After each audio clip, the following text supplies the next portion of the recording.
Seja bem-vindo ao meu canal, eu sou o John, você está no canal em Reforma e hoje nós trataremos nesse vídeo sobre a vontade de Deus. Nós estamos fazendo uma série de questões cruciais do R6 Pro. Você que ainda não se inscreveu no nosso canal, se inscreva, deixe o seu like, compartilhe os nossos vídeos e vamos para frente que vem bomba por aí. Em seu livro R6 Pro fala sobre a vontade de Deus, se podemos conhecer a vontade de Deus. Ele vai trabalhar isso em 4 tópicos. Primeiro tópico, ele vai falar sobre o significado da vontade de Deus. No segundo tópico, R6 Pro fala sobre a vontade do homem. E no terceiro tópico, ele fala sobre a vontade de Deus no seu trabalho. E fechando o seu argumento, ele vai falar sobre a vontade de Deus no nosso casamento. R6 Pro abre o seu livro falando sobre a certeza que o cristão deve ter do futuro, do que o seu direcionamento e a sua compreensão do destino é certa. E o que isso tem a ver com a questão da vontade de Deus? R6 Pro fala que tudo, pois o cristão, mesmo sendo uma pessoa de Deus, ele se preocupa, ele se importa com o futuro, com aquilo que ele vai ser, com aquilo que ele pretende fazer. Ele se preocupa com o amanhã, se preocupa com o trabalho que ele vai ter no futuro, e isso vai trazendo grandes ansiedades. Mas há uma diferença, e eu acho isso muito importante quando o R6 Pro fala sobre isso, porque há uma importância e há uma diferença também nessa questão. Porque o cristão ele é diferente do não cristão, porque ele busca a vontade de Deus para as suas respostas e dificuldades que ele encontra durante a sua vida. Por exemplo, existe essa diferença entre o cristão para o não cristão, pois os cristãos, ainda que questionem acerca do futuro, ele lida com o assunto de maneira diferente. Ele pergunta, qual será a vontade de Deus para a minha vida? E o R6 Pro fala que o Senhor se agrada e se deleita quando o cristão faz isso. Quando o cristão busca em oração o reconhecer da vontade de Deus, o entender qual é a vontade de Deus para a sua vida. Ele ora e fala, Senhor, o que queres que eu faça? Essa busca pela vontade de Deus, diz R6 Pro, que é uma busca zelosa, santa e é uma busca piedosa, que todo cristão deve buscar, deve tentar entender como é a vontade do Senhor para a sua vida. Dentro desse aspecto da vontade de Deus, ele vai falar sobre 3 tipos de vontade de Deus. Ele vai falar sobre a vontade decretiva, a vontade preceptiva e a vontade de disposição. Os teólogos descrevem a vontade decretiva de Deus como sendo aquela vontade que é soberana, a vontade que Deus exerce sem nenhuma interferência humana ou algo do tipo. É uma vontade soberana do próprio Deus. É uma vontade suprema. Quando Deus decreta soberanamente alguma coisa, nada pode impedir que isso ocorra, que isso seja realizado, pois essa é a vontade decretiva de Deus. E nós vemos isso nas Sagradas Escrituras. Vários decretos de Deus, que Deus decretou de maneira soberana e que ninguém pode intervir ou mudar essa vontade. É uma vontade soberana do Senhor.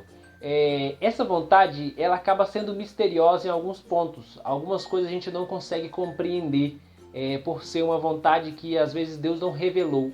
Mas algumas sim, Deus se revela nas Escrituras e nós podemos entender essa vontade decretiva. Sobre a vontade preceptiva, a vontade preceptiva é a vontade que nós gostamos de violar.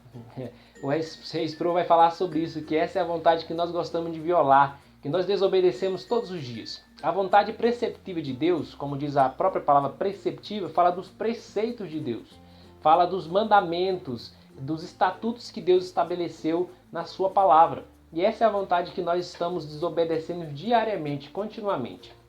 É uma vontade que fala sobre o padrão que Deus exerce sobre o mundo. Expressa o caráter de Deus também nessa vontade.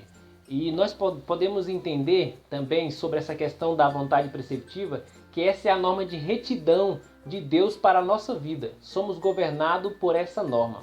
No que diz respeito à vontade decretiva de Deus, soberana de Deus, nós admitimos que somos passivos.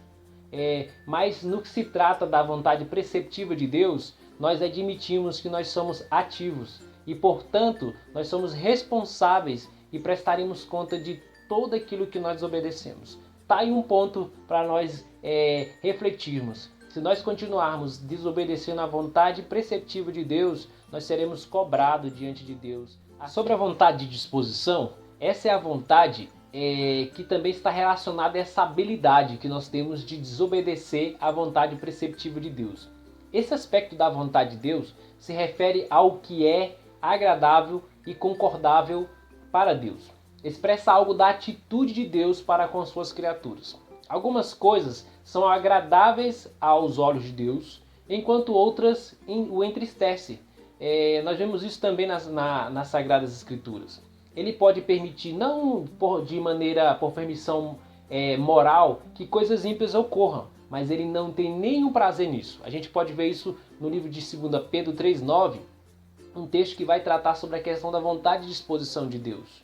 Aqueles que obedecem à vontade preceptiva de Deus desfrutarão de benefícios da vontade e disposição do nosso Deus. A vontade e disposição está ligada à questão do desejo de Deus. O R6 Pro vai até trazer um exemplo que eu acho muito útil, que é a questão de um juiz, que às vezes o juiz ele condena uma pessoa pelo crime que ele cometeu e de forma justa, só que ele não tem prazer naquilo que ele fez, porque aquela pessoa ela vai sofrer por aquilo, mas de uma forma justa ele deveria realmente condenar, e é isso que ocorre também com Deus. Mesmo Deus sendo um Deus que é soberano sobre todas as coisas, ele se importa também com as suas criaturas. Ele se importa com os sentimentos das suas criaturas, ainda que ele tenha que exercer justiça. E nesse ponto, R6 Pro também falar sobre a justiça bíblica. Há uma justiça na Bíblia que é a justiça de Deus. Uma justiça que Deus, por sua lei, nos demonstra nas Sagradas Escrituras. E ele requer que a sua justiça seja feita de fato justamente diante também das suas criaturas. Por isso ele é o juiz sobre todas as suas criaturas. No segundo tópico, ele vai falar sobre o significado da vontade do homem. O homem é livre ou não? O livre-arbítrio, conforme aplicado ao homem, é muitas vezes declarado com pouco ou nenhum entendimento. Ele vai trazer, no seu livro, R6 Pro, ele vai trazer uma figura muito importante na cristandade, o Santo Agostinho, e depois ele vai falar um pouquinho também sobre Jonathan Edwards.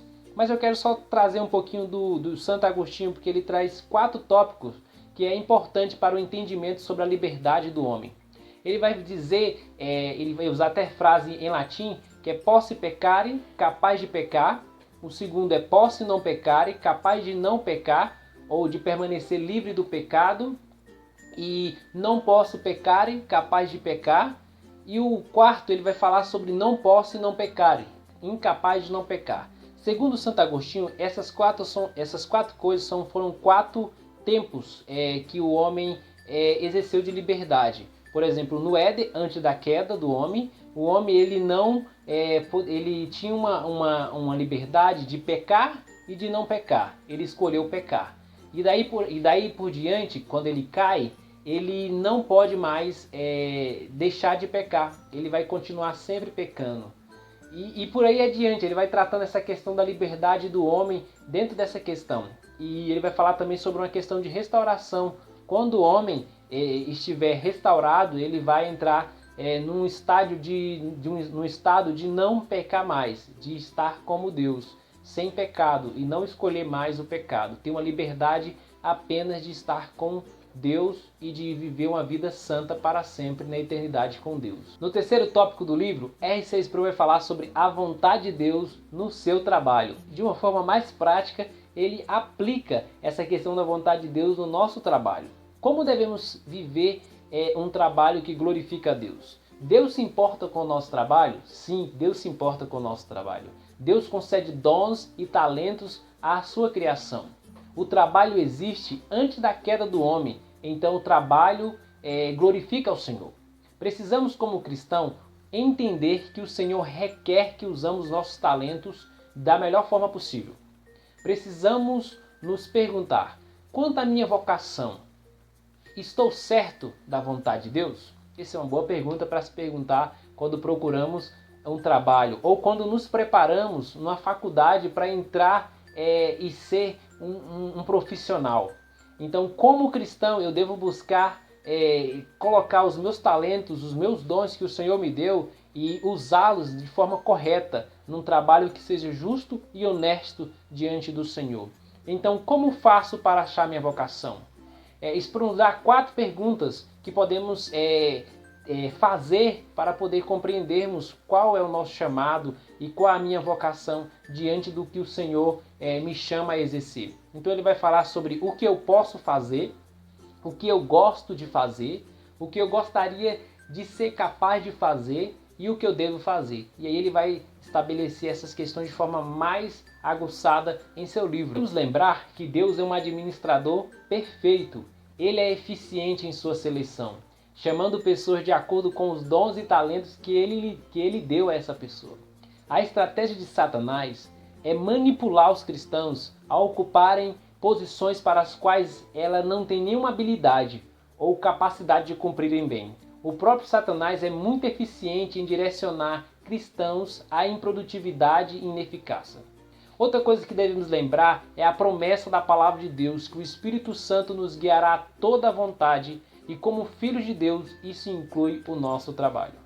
No 4º e último tópico, R6 Pro fala sobre a vontade de Deus no casamento. E aí, devemos casar ou devemos não casar? Muitas pessoas se deparam com essa pergunta, especialmente jovens que estão procurando entender essa questão da vontade de Deus para a sua vida. Então, como uma pessoa se sente quanto ao seu status conjugal, determina em grande parte seu senso de realização, sua produtividade e sua autoimagem. A realidade e a seriedade do relacionamento conjugal são reconhecidas quando entendemos aquele que nos conhece mais intimamente, aquele diante de quem somos mais frágeis e vulneráveis, aquele que molda poderosamente a nossa vida é o nosso cônjuge.